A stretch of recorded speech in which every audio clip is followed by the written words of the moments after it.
Ate Sally, kung may extra akong pera, saan maganda ilagay? Idagdag na lang sa down payment or ibayad mo na sa utang? Ganito yan. Kung ang utang mo ay credit card na halos 20% ang interest, malaking pera ang nasasayang dyan sa interest lang.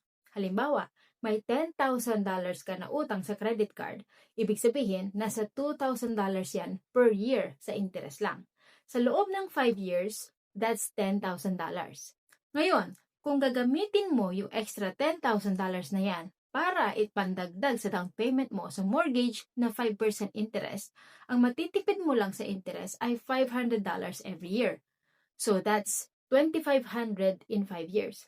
Kita mo yung difference? Mas malaki ang impact ng pagbabayad ng high interest debt kesa sa idagdag mo sa down payment. At mas gagaan pa ang monthly budget mo kasi wala ka nang binabayarang malaking utang. Pero kung wala ka ng mataas na interest na utang, doon napapasok yung dagdag mo na lang sa down payment.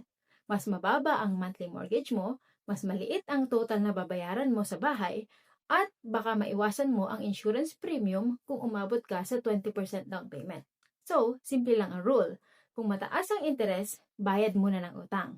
Kung mababa o kaya wala na, dagdag na sa down payment. Okay?